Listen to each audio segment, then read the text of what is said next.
Hey YouTube, how you guys doing today? Kevin here coming at you with another video.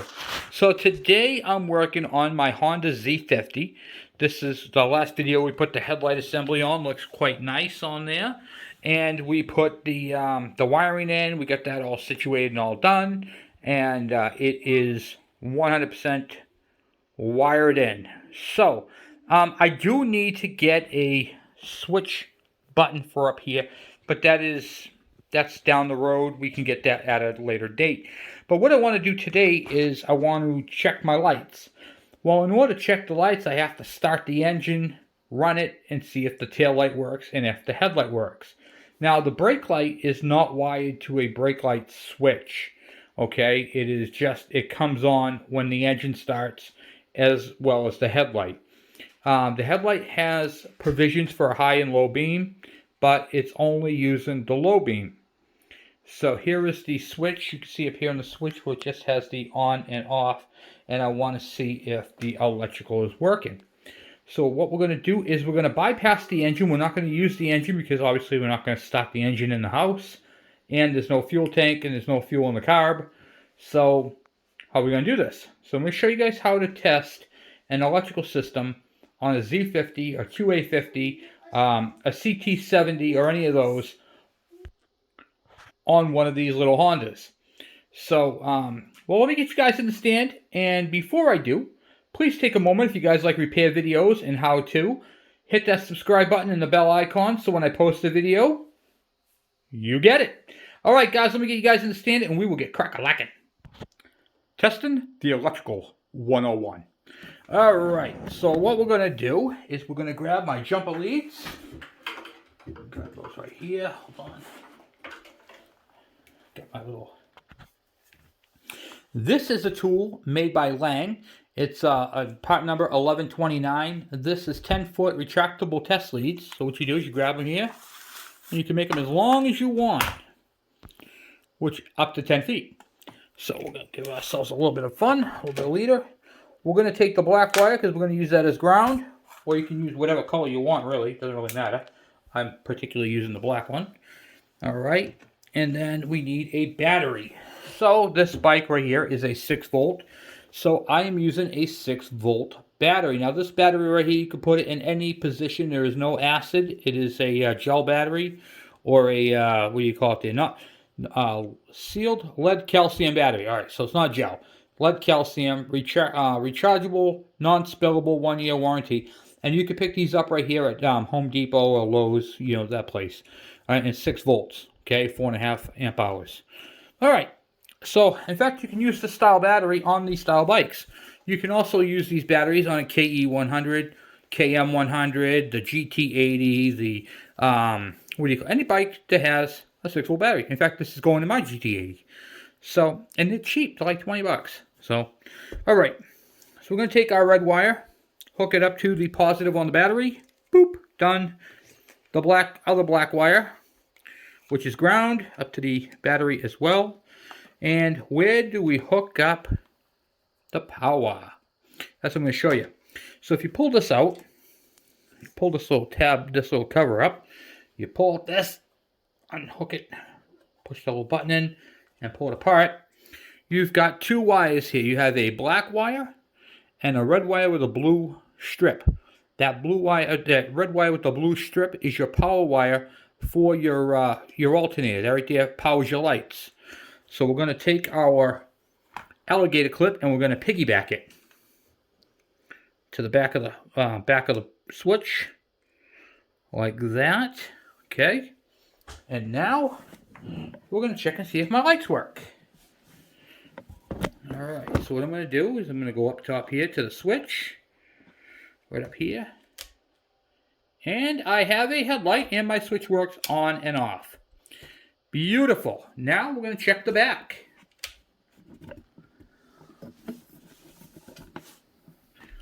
Put the switch off.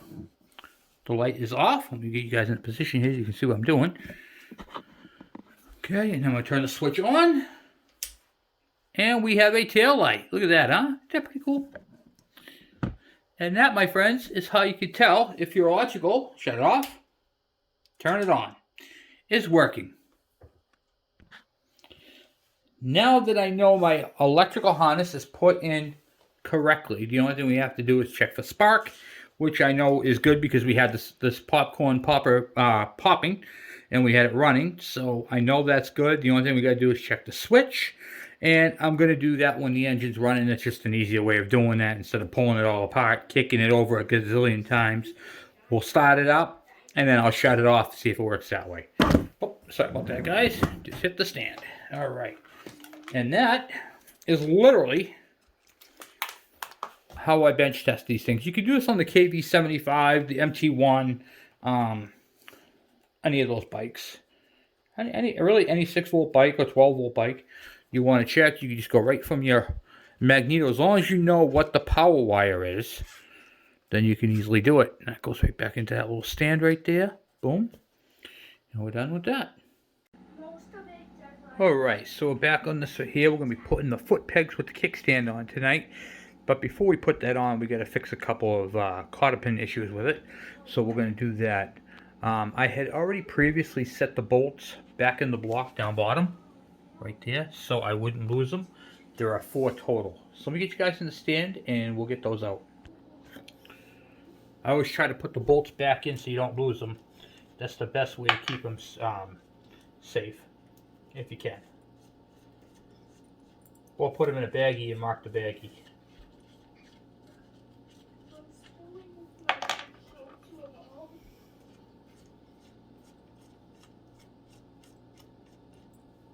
Okay, get that point out of there. Alright, and then we'll get the... Alright, so we have the foot peg and kickstand assembly all right here. And then I got some cotter pins right here, 1/16 by 1/2 inch. Over at Lowe's or Home Depot, you can get these anywhere. You can get these at auto parts stores, and they're assorted. You know, they're all the same size, but you can get assorted ones, and they'll have 2 of everything in it. But I went with these ones. Okay, here's one, and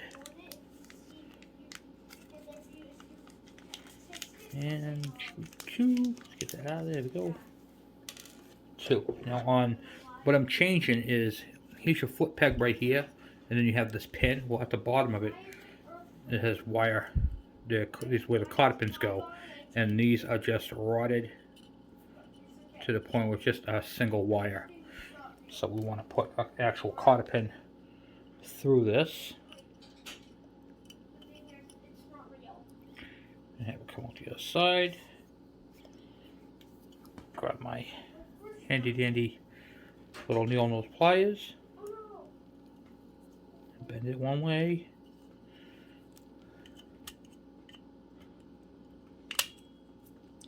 then bend that one the other way. Okay, just like that. And we'll do the same thing for this one. You can see how bad it's just wire.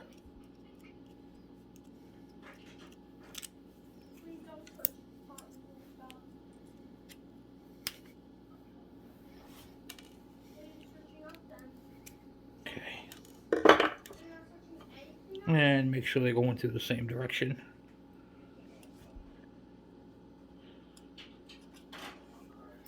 Slip them right through. Okay.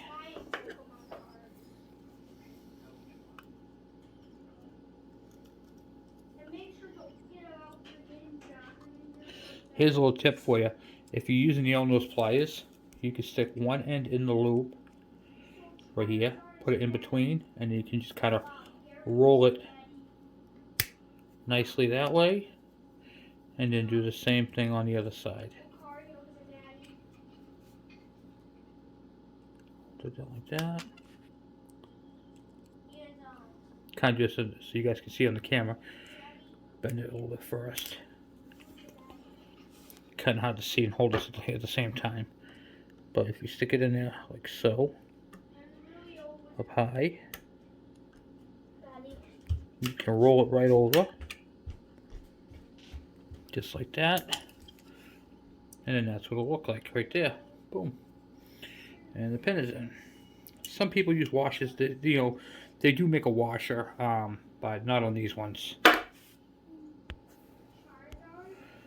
Okay, so now we're going to slide this under, but when we do, which is going to be kind of hard to see, but I'll show you after I get it done.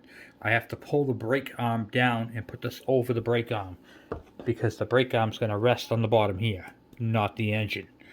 So I'll put this under like so, back into place where it's going to go, and see if I can do this without knocking anything over here. Okay, pull the brake arm down. Okay, it's going above the brake arm.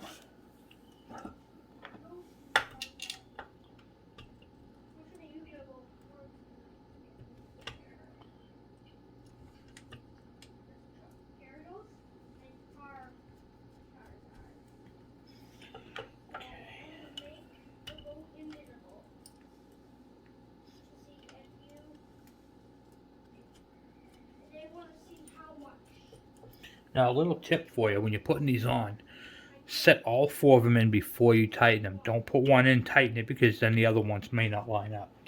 This right here allows you to move it back and forth a little bit to get them to line up. And you should be doing that with every bolt when you're putting something together.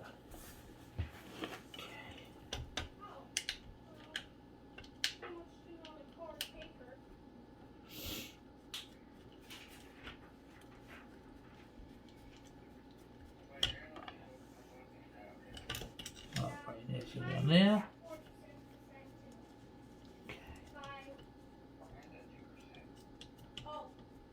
Right. Okay. Now that that's on like that, I'll get my socket and I'll tighten that up a bit. I'm just going to walk them all the way in until they're in position.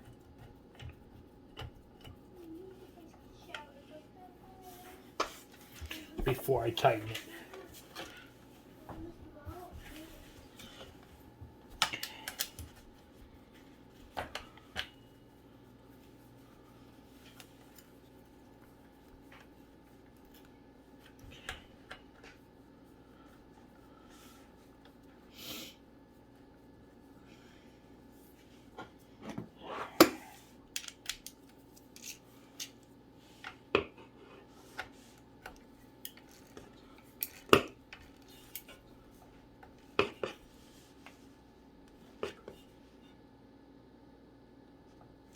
Do not go gorilla tight, just snug and then tight. You don't want to break a bolt off inside the engine block.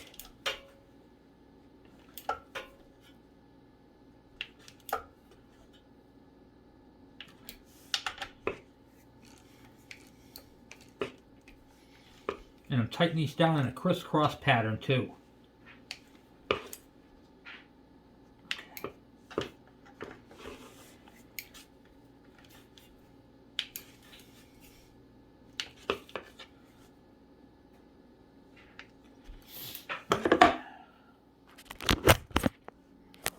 And now you can see right up in here. So I tighten down this bolt, this one, and this one. And you can see how the brake is underneath. And then that's where it stops right there. That's the stopper for it. So when you step on the brake, it'll go down like that. And it doesn't, when it comes back up, it's not resting on the engine block itself. So you want to make sure you have that clearance. Okay. And that's it right there. And then down here, I wanted to show you guys this too. There are 2 plugs. There's this plug right here and this plug right here. This plug right here is for your transmission, for your detent. Do not drain the oil from that. You want to drain it from the one that goes straight down. Okay? In fact, right there on that flat bank. Right there. And that's how you drain the oil. That's the seat that I had from the bike. I set that on top there. I just threw a couple bolts in to see how the condition was. It does have a tear on the top right there, a little one, and it has one right here. I'm not really worried about that right now. Other than that, the overall condition of the seat is in good shape. So we're going to run that seat for a little while until it gives out a little bit more. I'm going to use a little liquid electrical tape. This stuff right here is excellent for patching a hole. It's cheap and it's flexible. So anyway guys, that's going to conclude this video right here. And until next time, I will talk to you guys later. Thank you guys for hanging out with me and going through this adventure with me. This bike is coming along quite nicely, and it's amazing what you can do with very little. And I just want to say once again, thank you to Harvey Spooner for 2 awesome bikes that I'm able to make one good one, and for all the people who've helped out. It's just amazing. And we have what do you call it there? It's coming along quite nicely. Next step would be the tank, petcock, carburetor, the fuel cap, and the 2 rubber pieces. Let's see, the tires and tubes. Needs a chain guard, and a switch for up top, or a rebuild kit. And then this bike is done. So there's really not much left on this bike, and then we can get this out of here. So anyway guys, once again, thank you for hanging out with me. Thank you for watching, and I will talk to you guys later. I'm out!